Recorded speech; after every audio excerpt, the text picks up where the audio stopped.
Halos 2,000 residente ang nawalan ng bahay dahil sa sunog sa Tondo, Maynila.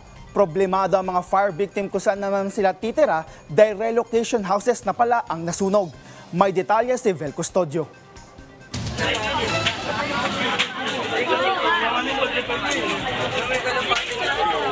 Ganyan kalaki ang apoy na tumupok sa Aroma Temporary Housing sa Barangay 105, Tondo, Manila, alas 10:30 kagabi. Kanya-kanyang likas at salba ng mga gamit ang mga residente, gaya na lang ni Aling Anat. Pagising ko na lang po kasi malaki na po yung apoy. Bali, binuhat ko na lang po yung apoy ko.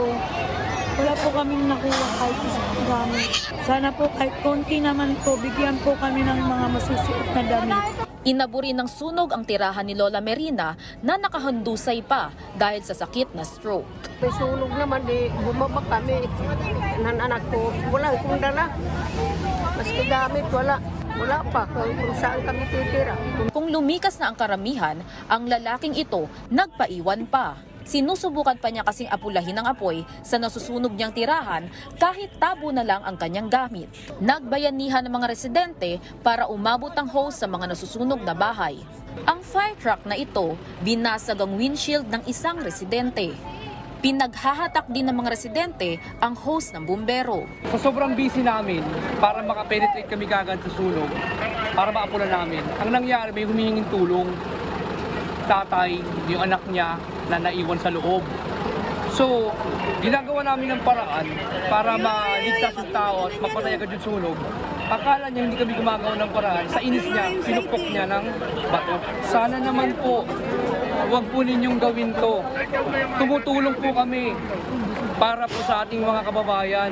Nagsimula ang apoy sa 29th Residential Building na tumupok sa 3 iba pang gusali. Mabilis na kumalat ang apoy sa 4 na gusali dahil sa nagkalat na basura. Yan ang naging problema kasi natin yung water natin dito. Is mahirap yung water, mahina, kaya medyo natagalan. Kaya tinaas din yung alarma para madagdagan din yung source ng water natin. Magtitiis muna sa brownout ang ilang mga bahay dahil sa nasunog din ang ilang poste ng kuryente. Halos 2,000 relocated residents ang maghahanap muli ng tirahan dahil sa sunog. 2 fire volunteers ang nagka-minor injury. Nasa 6.5 milyon naman ang danyos ng sunog na tumagal ng 7 oras.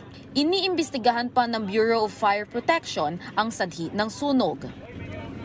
Vel Custodio para sa Pambansang TV sa Bagong Pilipinas.